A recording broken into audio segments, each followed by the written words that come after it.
ಅಮೆರಿಕದ ದಾಳಿಗೆ Iran ಪ್ರತೀಕಾರದ attack ಅನ್ನು ಮಾಡ್ತಾ ಇದೆ. ಅಮೆರಿಕ ತೈಲ ಟ್ಯಾಂಕರ್ ಅನ್ನು ಹೊಡೆದುರುಳಿಸಿರುವಂತಹ ಇರಾನ್ ಐರಿಸ್ ಡೇನಾ ಯುದ್ಧ ನೌಕೆ ಮೇಲಿರುವಂತಹ ದಾಳಿಯ ರಿವೆಂಜ್ ಇದು. ದಾಳಿಯ 24 ಗಂಟೆಯ ಒಳಗಾಗಿ ಅಮೆರಿಕದ ಟ್ಯಾಂಕರ್ ಅನ್ನ ಈಗ ಇರಾನ್ ಫಿನಿಶ್ ಮಾಡಿಬಿಟ್ಟಿದೆ. ಉತ್ತರ ಪರ್ಷಿಯನ್ ಕೊಲ್ಲಿಯಲ್ಲಿ ತೈಲ ಟ್ಯಾಂಕರ್ ಅನ್ನ ಧ್ವಂಸ ಮಾಡಿದೆ. ಟ್ಯಾಂಕರ್ ಹೊಡೆದುರುಳಿಸಿರೋದಾಗಿ ಈಗ ಇರಾನ್ ಘೋಷಣೆಯನ್ನು ಮಾಡಿಕೊಂಡಿದೆ. ನೀವು ನಿನ್ನೆಯ ಬೆಳವಣಿಗೆಗಳನ್ನು ಅಬ್ಸರ್ವ್ ಮಾಡಿದ್ರೆ ಈ ಐರಿಸ್ ಡೇನಾ ಅನ್ನುವಂತಹ ಯುದ್ಧ ನೌಕೆ ಇತ್ತಲ್ಲ, ಆ ಯುದ್ಧ ನೌಕೆ ಭಾರತದಿಂದ ಕೇವಲ 300 ಕಿಲೋಮೀಟರ್ ಮಾತ್ರ, 300 ಕಿಲೋಮೀಟರ್ ದೂರದಲ್ಲಿ ಭಾರತದ ದಕ್ಷಿಣ ಭಾಗ ಅಂದರೆ ಕೆಳಭಾಗದಲ್ಲಿ ಈ ಯುದ್ಧ ವಿಮಾನ ಇರುತ್ತೆ.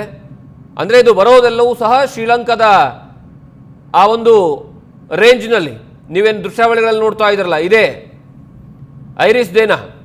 ಇದು ಭಾರತದಿಂದ ಕೇವಲ 300 ಕಿಲೋಮೀಟರ್, ಅಂದರೆ ಭಾರತದ ಅಡಿಗೂ ಬಂದ್ಬಿಡ್ತಾ ಯುದ್ಧದ ಕಾರ್ಮೋಡ ಅನ್ನುವಂತಹ ಪ್ರಶ್ನೆ ಸೃಷ್ಟಿಯಾಗಿತ್ತಲ್ಲ, ಇದೇ ಯುದ್ಧ ನೌಕೆ ಅದು.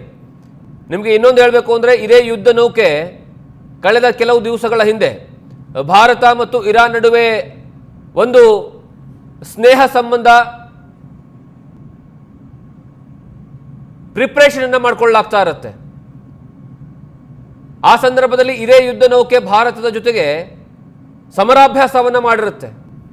ಆ ಸಮರಾಭ್ಯಾಸವನ್ನು ಮುಗಿಸ್ಕೊಂಡು ಶ್ರೀಲಂಕಾದ ಮೂಲಕವಾಗಿ ಸಮುದ್ರಯಾನವನ್ನು ಮಾಡ್ಕೊಳ್ತಾ ಇರುತ್ತೆ. ಅಲ್ಲಿ ಶ್ರೀಲಂಕಾದ ಸಮುದ್ರಯಾನದ ಸುಪರ್ದಿಗೆ ಏನು ಪ್ರದೇಶ ಇತ್ತಲ್ಲ, ಆ ಒಂದು ಪ್ರದೇಶದ ಸಂದರ್ಭದಲ್ಲಿ ಏಕಾಏಕಿ ಅಮೆರಿಕ ದಾಳಿಯನ್ನು ಮಾಡುತ್ತೆ. ಜಲಾಂತರ್ಗಾಮಿಯ ಮೂಲಕವಾಗಿ ದಾಳಿಯನ್ನು ಮಾಡಿರುವಂತಹ ಪರಿಣಾಮವಾಗಿ ನಿನ್ನೆ ಸಂಜೆಯ ಸುಮಾರಿಗೆ ಆ ಇರಾನ್ನ ಯುದ್ಧ ನೌಕೆಯನ್ನು ಹೊಡೆದುರುಳಿಸುತ್ತೆ ಅಮೆರಿಕ. ಆ ಅಮೆರಿಕ ಹೊಡೆದುರುಳಿಸಿರುವಂತಹ ಪರಿಣಾಮವಾಗಿ ಬರೋಬ್ಬರಿ 87ರಿಂದ 90 ಜನ ಸಾವಿಗೀಡಾಗ್ತಾರೆ.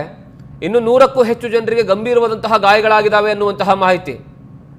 ಅದರಲ್ಲೂ ಸಹ ಬಹಳಷ್ಟು ಜನರ ಸ್ಥಿತಿ ಚಿಂತಾಜನಕ ಆಗಿದೆ. ಅದರ ಪರಿಣಾಮ ನೋಡಿ ಯಾವ ರೀತಿಯಾಗಿದೆ. ಸಬ್ಮರೀನ್ ಮೂಲಕವಾಗಿ ಸಮುದ್ರದ ಆಳದಿಂದ ಬಂದು ಆ ಮಿಸೈಲ್ ಮೂಲಕವಾಗಿ ಇದೇ ಐರಿಸ್ ಡೇನಾ ಅನ್ನುವಂತಹ ಯುದ್ಧ ನೌಕೆಯನ್ನು ಅಮೆರಿಕ ಹೊಡೆದುರುಳಿಸುತ್ತೆ.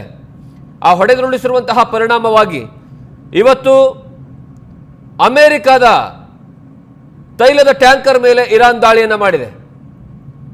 ದಾಳಿಗೆ ಪ್ರತಿ ದಾಳಿ. ಇರಾನ್ ಸಹ ಸುಮ್ಮನೆ ಕೂತ್ಕೊಳ್ತಾ ಇಲ್ಲ.